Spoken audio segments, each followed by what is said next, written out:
فيلمنا النهارده بيحكي عن محارب شجاع كان عنده روح قوية، ورغم صغر سنه قدر انه ينقذ شعبه من دمار كبير ويرجع العلاقة بين البشر والذئاب. ايه حكاية المحارب ده وايه هي العلاقة اللي كانت بين الذئاب والبشر؟ كل ده هنعرفه من فيلمنا بيبتدي مع طفل صافا واللي امه بتحكي له حدوتة قبل النوم، والحدوتة بتحكي عن الذئاب البيضاء اللي كانت موجودة في القرية بتاعتهم، والذئاب ديت كانت بتحمي البشر الموجودين في القرية، ولكن فجأة انقلبوا على البشر وبقوا يهاجموهم بعد ما كانوا هما اللي بيحرسوهم. وقتها الساحر الكبير عرف ان النمور بتهاجم البشر فحب يعاقبهم فحولهم لوحوش. وبتكملوا الحدوته وبتقوله ان الذئاب دي اختفت من القريه من زمان، لكن الاسطوره بتقول ان في محارب هيجي في يوم من الايام ويخلصنا منهم. فجأة صفا بيسمع الصوت وبيسألها ايه الصوت ده، وبتطمنه وبتقوله مفيش حاجة، وبتبص من الشباك فبتلاقي الضباع بتهجم على القرية وبتهجم على صافا، فبتخبيه في قبو تحت الأرض وبتطلب منه ميطلعش مهما حصل، وبتروح هي تسلم نفسها للضباع اللي بتاخدها وبتشغلهم في تجميع المحاصيل الملكة بتاعتهم، ودي ملكة القرود، وبتجمعهم كلهم في قفص كبير وبيسيبوهم فيه تحت المطر والبرد، والضباع بتروح بتنام. هنا بيشوف صافا بيطلع من القبو وبيقول لنفسه انه لازم ينقذ امه، ويكون الضباع في الوقت ده نايمين، وبيروح لها وبيقولها انه هيعرف ينقذها، وهي بتخاف عليه وبتطلب منه انه يمشي من هنا بسرعة، والضباع بتصحى وبتجري وراه، وصفا بيفضل يجري وبيطلع فوق جذع شجر يستخبى منهم، لكن بتهاجمهم حشرة فبيخاف فبيتحرك عشان يهرب منها، فبيقع من على جذع الشجرة، بتهجم عليه الضباع ويكونوا خلاص هيقتلوه، بيسمعوا صوت ذئب فبيخافوا وبيجروا فبيقعوا في الشلال. صفا بيخاف لما بيشوف الذئب وبيغمى عليه، ولما بيفوق بيقول لنفسه ان اللي شافه ده مجرد حلم سخيف، لكن بيشوف ان الذئب موجود فبيخاف وبيقول انت هتاكلني، لكن بيطمنه وبيقول له انا صديق للبشر وهساعدك. صفا بيساله مادام الذئاب موجوده ليه مش بتساعدوا اهل القريه؟ الذئب بيقول له لان انا الوحيد اللي فاضل فيهم. الذئب بيساله عن اسمه فبيقول له اسمي صافا، وانت اسمك ايه؟ قال له انا انجي. فبيقول له انت هتساعدني ازاي؟ فبيقول له انا هوديك للساحر الاعظم اللي موجود فوق الجبل وممكن يعرفنا طريق المحارب اللي هيقدر يحارب وينقذ القريه. فبيقول له الطريق للساحر كله مخاطر وممكن تقابلنا، لان ملكة القرود موجودة هناك، ودي كانت قرد عادي لكن كانت عايزة توصل للسلطة، والساحر لعنها وقسمها لثلاث اجزاء، جزء يعبر عن غرور وجزء عن الطمع وجزء عن الغباء، وهي سكنت الجبل وحواليها المحاربين كتير، عملت مملكة ليها وبتمنع اي حد يوصل للساحر. وبنرجع للضباع، والدة صفا بتجمع زهرة مسمى من غير ما تاخد بالها وبتحطها في وسط المحصول، اما الضباع فبيشوفوا الزهرة المسمى ديت فبيتحكم عليها بالحبس وبيحبسوها جوه حفرة كعقاب ليها. في الوقت ده بيظهر مخلوق صغير وده اسمه بابي، وبيقول لهم ياخدوه معاهم للساحر عشان يفك اللعنة اللي أصابته، فبيكلموه فبيشوفوا مجموعة من القرود ترمى حد في حفرة كبيرة فبيروحوا ينقذوه من ايديهم. بعد كده بيعرفوا على نفسه وبيقول لهم انا الامير فافي وكنت وسيم جدا، وكل الستات في المملكة كانوا بيدخلوا في قتال مع بعض عشان اختار واحد منهم، لحد ما ظهر الساحرة عجوزة وحبتني زيهم، لكن انا كنت برفضها لان كان شكلها بشع جدا، فنزلت عليا لعنة حولتني للشكل الوحش ده، وحطت بعوضة على كتفي عشان تفضل تمص في دمي، وعشان اخلص الرابطة اللي بيني وبين البعوضة ديت لازم يكون على وفاق مع بعض ونختار طريق واحد نمشي فيه عشان اللعنة دي تتحل. فبيقول له خلاص اتفق معاهم في طريق واحد، فين المشكلة؟ لكن بافل بيقول له ازاي اتفق معاه وهو اقل مني بكتير، وانا عايزة اقابل الساحرة عشان يخلصني من لعنة الساحرة دي، بدل ما اتفق مع كائن اصغر مني كده وانزل مستوايا المستوى. على الجانب التاني بيكون جواسيس الام بتاعه القرود بيبلغوها ان في غرباء جايين في طريق الساحر، فبتقول لهم راقبوهم من غير ما يحسوا وبلغوني بكل اللي بيعملوه على طول. وبنشوف ان فريق صافا اكتشفوا ان بافي مش موجود واتخطف، وبيعرفوا ان اللي خطفوه هم سكان قبيله عايشه في مستنقعات، وان بافي شبه الاله بتاعهم، بيعتقدوا ان هو الاله بتاعهم اللي اسمه ماكاتونجا، وخدوه. وهناك في القبيله قعدوا بافي على العرش الاله وطلبوا منه ان هو يظهر لهم علامه. بافي بيبص للسحاب فبيقول ان الشتاء هينزل، فبيقول لهم انه امر السحاب انها تنزل الشتاء، وفعلا الدنيا بتشتي، فبيصدقوا العلامه وبيفرحوا وبيعملوا احتفال، وصافا وفريقه بيسمعوا صوت الاحتفال فبيروحوا هناك، لكنهم بيشوفوا انهم اغراب فبيقبضوا عليهم وودوهم للاله اللي هو بافي على اساس ان هو يحكم عليهم ان كان يموتوا او لا يعيشوا، لكن بافي بيأمرهم يسيبوهم وبيرحبوا بيهم. بعدها في اللحظه دي بنشوف زعيم القبيله وبنعرف انه كان صديق قديم لانجي، وانجي بيسأله لسه قادر تقدم الخدمات اللي في القبيلة؟ فبيرد عليه وبيقول له ان كبر خلاص، وان حفيدته نانتي هي كانت بتراقبهم، واعتقدت ان سافا هو المحارب الصغير الشجاع اللي هينقذ العالم. وبعدها بيروح سافا يقابل بافي وبيقول له انه هيهربوا من هنا، لكن بافي بيرفض ان هو يهرب معاهم، وبيقول له انا بتعامل كاله ازاي يمشي. فسافا بيقولوا لو اكتشفوا ان انت بافي ومش انت الاله، فبيقولوا لو اكتشفوه ايه اسوأ حاجه ممكن تحصل؟ ولا حاجه، لكن انا سعيد هنا. ولما بيرجع سافا لانجي بيقول لشيشة احكي له اللي انت قلته لي، فبيقول له ان اله القبيله روحه اتجسدت في الكائن ده، وبعد ما شافوا بافي عرفوا ان الاله روحه متجسده فيه، وانه بعد كده هيقتلوه عشان يحرر روحه وتطلع روحه للسما.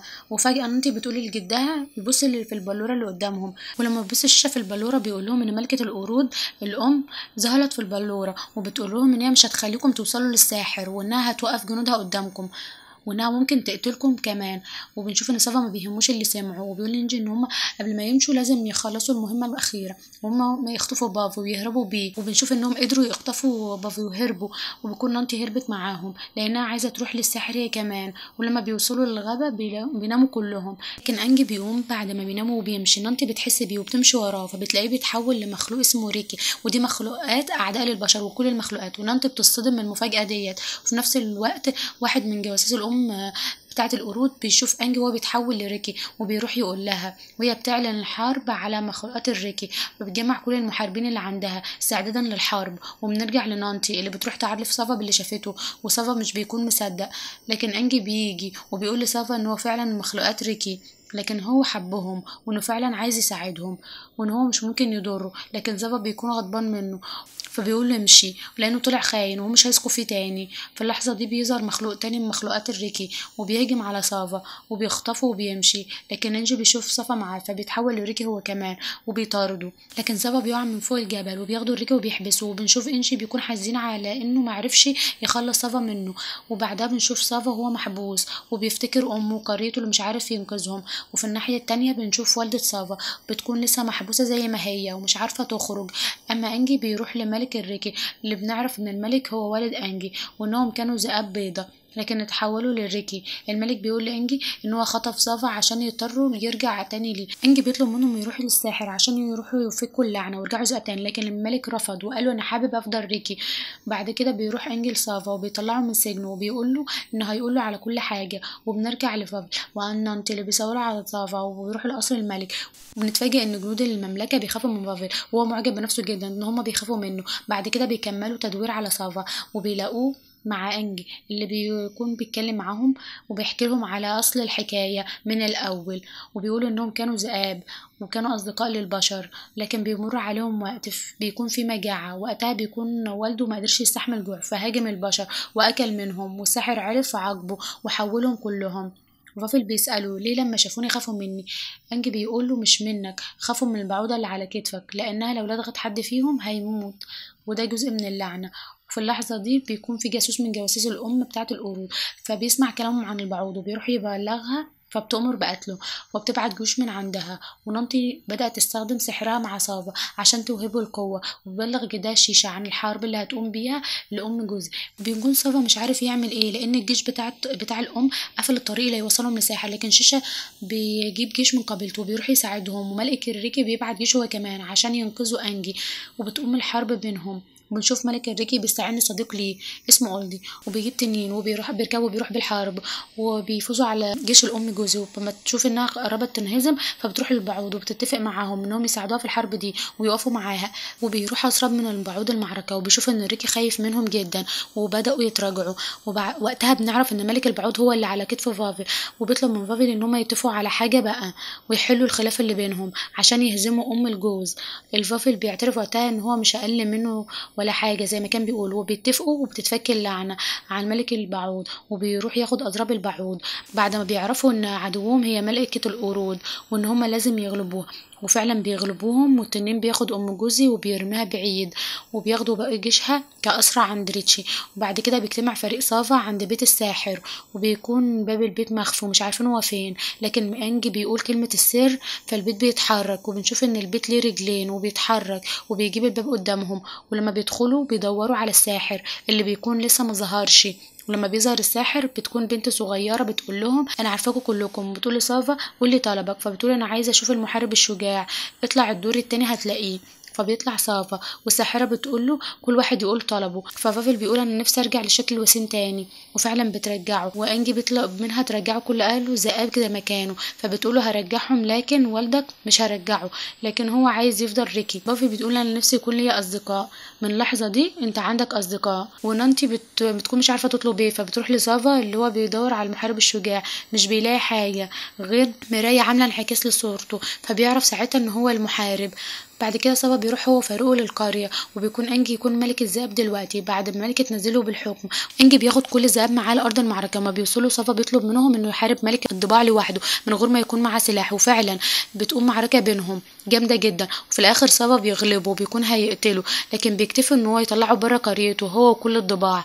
وبيطلعوا الضباع يجروا وبيخرجوا من القرية. وبعدها بنشوف اهل القرية فرحانين ان هم اتحرروا من الضباع، وبيرجعوا الستات يتخانقوا على فافل تاني. وصافا بيودع انجي وبيكون حزين جدا لان صديقه ماشي. ونانتي بتقعد جنب صافا وبتقوله انها هتفضل معاه ومش هتسيبه، لكن صافا بيقولها انه حزين على انجي لانه صديقه الوحيد وما عندوش اصدقاء غيره. في الوقت ده بيتفاجئ صافا ان انجي رجع تاني وقال له ان هو هيعيش معاه في القريه وان هو مش هيسيبه بعد كده. فيلمنا خلص النهارده، اتمنى يكون عجبكم. ما تنسوش تعملوا لايك وشير وسبسكرايب للقناه عشان يوصلكم كل جديد.